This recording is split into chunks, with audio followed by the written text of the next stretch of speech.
நான் 90s கிட்ஸும் and இப்போ உள்ள கிட்ஸை பற்றி நான் பேசணும்னு நான் நினைக்கிறேன். 90s கிட்ஸ்லலாம் வந்து நம்ம லீவ் விட்டோன்னே பாட்டி தாத்தா ஊருக்கு போயிடுவோம். ஸோ அங்கே ஒரு தனி விதமான ஒரு ஃபன் இருக்கும். பட் இப்போ இருக்கிற கிட்ஸ் எல்லாம் லீவ் விட்டோன்னே அடுத்த second most of the parents நினைக்கிறது வந்து என்ன கிளாஸ் ஜாயின் பண்ணலாம்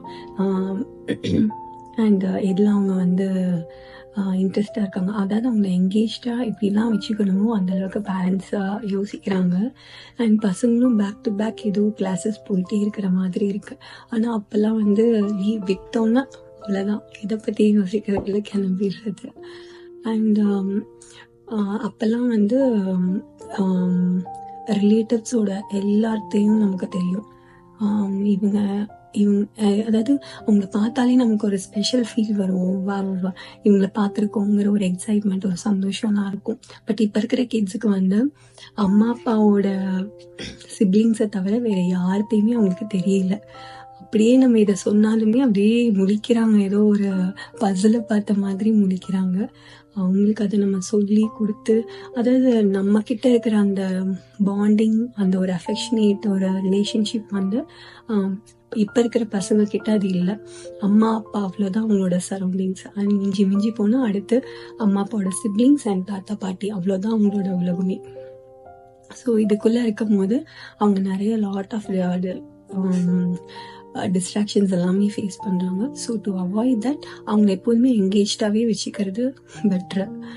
அண்ட் முன்னாடிலாம் வந்து நம்ம ஒரு ரூமில் மேக்ஸிமம் ஒரு ரூமில் நம்ம எல்லாருமே என்கேஜ்டு, ஐ மீன் அம்மா அப்பா ஃபேமிலி சின்னதாக இருந்தாலுமே அந்த ஒரு ரூமில் நம்ம மேக்ஸிமம் அங்கே தான் நம்ம ஸ்பெண்ட் பண்ணுவோம் டைம்.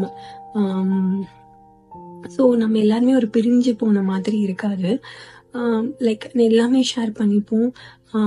ஒரு டிஸ்டன்ஸ் இருக்கிற மாதிரி ஃபீல் ஆகாது. ஆனால் இப்போ இருக்கிற கிட்ஸ் எல்லாம் எல்லாருக்கும் ப்ரைவசிங்கிற ஒரு வார்த்தையும் ஒன்று வச்சுக்கிறாங்க. ரூம் கிடைத்தா போதும், நாங்கள் உள்ளே போய்க்கிறோம், சாப்பிட்டோமா உள்ளே அதாவது ஒரு பேயிங் கெஸ்ட் மாதிரி உள்ளே போய் உட்காந்துக்கிறாங்க. ஸோ மேக்ஸிமம் கிட்ஸை வந்து நம்ம கூடயே நம்ம ஹாலில் தான் மேக்ஸிமம் இருக்கோம்னா டிவி பார்க்கும்போது இட்ஸ் ஓகே, பசங்க என்னதான் பண்ணட்டும், ஆனால் டிவிலேயே நம்மளை மானிட்டர் பண்ணிகிட்டே இருக்கணும். பிகாஸ் அவங்க ஃபோன் தானே பார்க்குறாங்கன்னு நம்ம அசால்ட்டாக இருக்காமல் கொஞ்சம் பசங்களை மானிட்டர் பண்ணிகிட்டே இருந்தானா எல்லாத்துக்குமே நல்லது. ஸோ அவங்க என்ன பண்ணுறாங்கிறத நம்ம பார்த்துட்டே இருக்கணும் அண்ட் அவங்கள எங்கேஜ்டாகவே வச்சுக்கிட்டே இருக்கணும். வேற இது அதான் இப்போதான் புதுசாக வந்து நான் பசங்களை புக்ஸ் ரீட் பண்ண வச்சுருக்கேன். ஸோ நெக்ஸ்ட்டு அவங்க எங்கேஜ்டாக என்ன மாதிரி கேம்ஸ் எல்லாம் அவங்க விளையாடுறதுக்கு என்ன மாதிரி கேம்ஸ் எல்லாம் வேணும் அப்படின்னு யோசிச்சு இது ப்ராடக்ட்டுக்கான ஒரு இதுவே இல்லை. பட் இப்போ இருக்கிறத நான் காமிக்கிறேன்.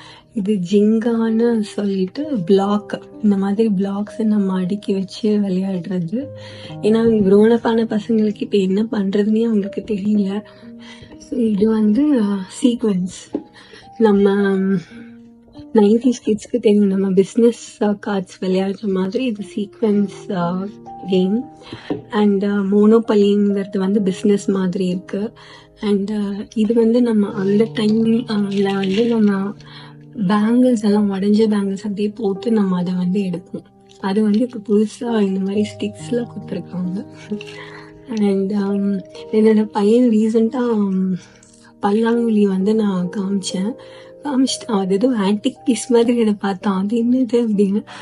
இப்பெல்லாம் சோவியில் விளையாடுறாங்க போல், ஒவ்வொரு காயினாக போட்டு அது போட்டு நான் எனக்கு ரொம்ப எக்ஸைட்டட் ஆகிடுச்சு. இப்பெல்லாம் ஒரு கேம் இருக்கா, இதுக்குள்ளே அது விழுகணுமான்னு எல்லாமே ஆச்சரியமாக பார்க்குறோம். So always keep kids engaged and எப்போதுமே அவங்கள மானிட்டர் பண்ணிகிட்டே இருங்க. நம்ம ஒரு பசங்களை டியூன் பண்ணி கரெக்டாக கொண்டு வந்துட்டாங்கன்னா செகண்ட் கிட் ஆட்டோமேட்டிக்காக ஃபஸ்ட்டு பார்த்து அவங்களும் நல்லா வந்துடுவாங்க. தேங்க்யூ.